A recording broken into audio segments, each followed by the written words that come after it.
Quran dan hadis pasti baik dan pasti benar. Cuma kita yang membaca Quran, memahami hadis itu tidak pasti baik dan tidak pasti benar. Itu yang sering orang miss. Seolah-olah begitu saya punya rujukan Quran hadis, aku mesti benar. Belum. Karena kita manusia, kita bisa salah, bisa keliru. Loh, apa enggak boleh Pak pedoman Quran hadis? Ya boleh. Bahkan wajib dan harus. Karena kita punya keterbatasan. Cuma pemahaman kita bisa keliru. Kan itu rumusnya. Makanya tidak sah gaya. Kan kuncinya di situ. Kalau di Quran ada afahasibtum amnama khalaqnakum abatha wa annakum ilaina la turja'un. Itu tadi sejarah penciptaan yang saya ceritakan 14 miliar yang lalu itu pasti kejadiannya tidak kebetulan. Katanya Allah, apa mbok anggap afahasibtum itu bahasa Indonesia. Apa kamu anggap kami ciptakan kalian itu abasa, iseng aja main-main. Tadi dari atom, molekul, organisme, terus yang menang cuma manusia. Ini skenario ini kan bukan main-main. Pasti ada tujuannya. Tujuannya apa? Wa annakum ilaina la turja'un. Kamu nanti kembali padaku lagi. Jalannya jadi manusia yang baik. Itu maunya Al-Quran. Nah, kalau yang hikmah ini, wadhkuru nikmatallahi alaikum wa ma anzala alaikum minal kitabi wal hikmah. Jadi Al-Quran ngomongnya, ingatlah nikmat Allah pada kalian dan apa yang diturunkan oleh Allah dalam bentuk kitab wal hikmah. Jadi kita punya dua pedoman, tidak cuma yang tertulis yang namanya kitab Quran hadis, tapi juga ada hikmah. Jadi Al-Quran juga nyuruh kita mikir, belajar jadi manusia yang baik lewat jalur hikmah. Dari Alkitab wal hikmah itu kita ya'idzukum bih. Ya'idzukum bih itu kita ambil nasihat banyak-banyak. Kalau hikmah itu sinonimnya falsafah, ya berarti kita ambil nasihat dari Sokrates, tidak masalah. Dari Plato, tidak masalah. Dari Nietzsche juga tidak masalah. Wong ngambil nasihat itu kan berarti ngambil yang baik-baik. Dari Alkitab juga tidak masalah, pasti. Jadi ada dua yang diberikan oleh Allah pada kita dan termasuk nikmatnya, dan kita disuruh bersyukur. Alkitab wal hikmah. Jadi ngaji filsafat ini termasuk bentuk syukur kita. Kita menggali hikmah. Oke, terus ini juga, ini tegas malahan ayatnya. Yu'til hikmata mayyasha wa mayyu'tal hikmata faqad utiya khairon katsira. Jadi Allah ngasih hikmah pada siapa yang dikehendaki. Jadi kalau sudah belajar filsafat berseri-seri sampai ratusan gak paham-paham, belum dikehendaki oleh Allah. Karena Allah yang ngasih. Wa mayyu'tal hikmata faqad utiya khairan katsira. Kalau paham, alhamdulillah, berarti kita dikasih kebaikan yang banyak oleh Allah. Itu Quran loh yang ngomong, bukan saya. Jadi paham filsafat berarti ketemu hikmah, kita diberi kebaikan yang banyak. Cuma wa ma yadzakkaru illa ulul albab, dan tidak termasuk orang yang ingat, orang yang sadar akal hal ini, kecuali ulul albab. Ini lebih dalam lagi, karena ulul albab itu mata batinnya.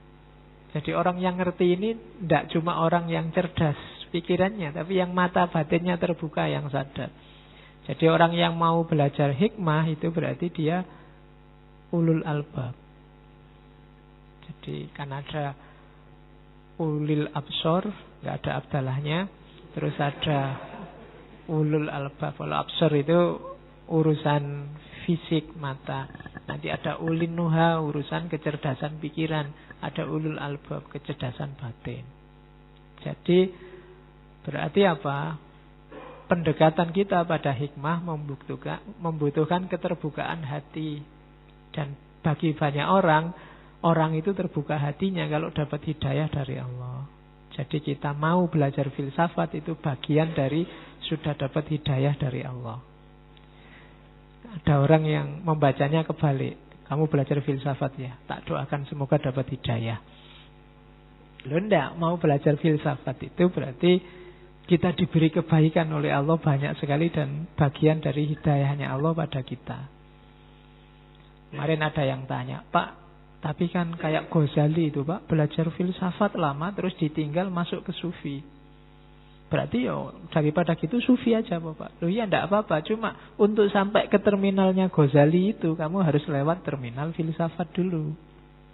Kalau kamu jujuk di sana, bisa jadi kamu belajar sufi tapi tidak dalam, tidak wisdom. Oke, wisdom itu kan tadi pengetahuannya benar, perilakunya benar dan pas ruang dan waktunya. Oke, kalau itu definisi dari para filosof Muslim. Ada Al-Amiri, ada Al-Kindi, ada Ibnu Sina. Kalau Al-Amiri ya, hikmah itu sumbernya dari Allah. Saya selalu bilang tugas kita cuma belajar. Dapat atau tidak kuncinya Allah. Jadi ayo kita belajar aja. Kalau katanya Al-Amiri, kalau dalam Al-Quran contoh lambang hikmah itu Luqmanul Hakim. Ada buku yang cerita bahwa Luqman Hakim itu kalau dalam Al-Quran nama lain dari Sokrates. Cariin ya bukunya. Yang nulis kelihatannya aslinya dari Malaysia, cuma jadi dosen di Unibrau, Malang. Jadi Luqman Hakim itu aslinya Sokrates itu. Cuma Luqman itu bukan nama, tapi julukan. Sama kayak Al-Hakim. Al-Hakim juga julukan. Luqman itu kalau bahasa Arab artinya dari kata-kata lakoma yalkom. Lakoma yalkom itu menelan. Atau orang Luqman itu tertelan atau dipaksa menelan. Dan Sokrates digelari orang yang tertelan, dipaksa menelan, karena akhir hidupnya dia dipaksa menelan racun. Dan nanti ada di buku itu agak tebal. Kalau ada yang mau e-booknya bisa cariin di Google Book. Ya urunan tuku lah. Kasihan yang nulis kalau kamu cuma copy paste. Argumennya panjang. Jadi Luqman Hakim itu kalau di buku itu digambarkan seorang awalnya budak dan kulitnya hitam. Memang wajahnya jelek. Kan memang di banyak cerita Sokrates itu digambarkan memang jelek, perutnya gendut. Tapi dan di situ di compare pakai ayat banyak juga. Ayat-ayat terus pikirannya Sokrates dan ada miripnya. Ya silahkan dicari. Kalau saya punya, cuma kamu nggak tak suruh ngopi, beliau aja. Oke, terus Al-Kindi. Kalau Al-Kindi sama. Kalau kita mendefinisikan filsafat itu love of wisdom, cinta kebijaksanaan, ya diterjemahkan dalam bahasa Arab oleh Al-Kindi, filsafat itu hubbul hikmah. Kalau pakai bahasa Arab kan rasanya luweh islami. Jadi kalau kamu filsafat itu apa? Love of wisdom. Barat sekuler itu. Kasih yang Islam kalau itu. Falsafah itu hubbul hikmah. Cinta pada kebijaksanaan. Bijaksana itu kan melampaui sekedar pengetahuan kayak tadi, tidak cuma knowledge, tapi juga act, jadi perilaku yang cocok dengan pengetahuannya. Kalau Ibnu Sina lebih panjang, lebih dalam, harus dipikir definisinya. Istikmalun nafsil insaniyah bitasawwuril umur wa tasdiq bil haqa'iq an-nadhariyah wal amaliyah ala qadri taqatil insan. Jadi kita definisikan per kalimat ya. Yang pertama, hikmah itu kesempurnaan jiwa manusia tatkala berhasil menangkap makna. Kalimat yang pertama itu menunjukkan hasilnya. Orang yang belajar filsafat, jiwanya akan sempurna. Jalannya untuk jiwa sempurna apa? Menangkap makna segala sesuatu, kemudian menyatakan kebenaran pakai lisannya, dan melakukan yang dia katakan sesuai kemampuan. Berarti filosof itu orang yang jiwanya sempurna. Dan jiwanya sempurna karena apa? Karena dia tahu kebenaran, yang diomongkan juga atas dasar kebenaran yang sudah dia tahu, dan yang dia lakukan cocok dengan yang dia omongkan sesuai kekuatan dan kapasitasnya. Itulah filosof dalam definisinya Ibnu Sina. Jadi dari aspek teori, hikmah itu ternyata luar biasa untuk tujuan kita sebagai sapiens, manusia cerdas. Terus kalau ini dari lisanul Arab, mirip-mirip saja, memahami segala yang baik dan menguasai segala yang baik. Menguasai itu berarti ya diomongkan, ya dijalankan. Ibnu Qayyim juga begitu, melakukan sesuatu dengan cara yang seharusnya, di waktu yang seharusnya. Ini yang dekat kayak definisinya bahasa Indonesia. Bijaksana itu tepat ruang dan waktu dan caranya. Banyak hal baik realistis tapi tidak cocok ruang, waktu, dan caranya. Maunya mengingatkan, jadinya menyakiti. Yang diomongkan kebenaran, tapi minus kebijaksanaan.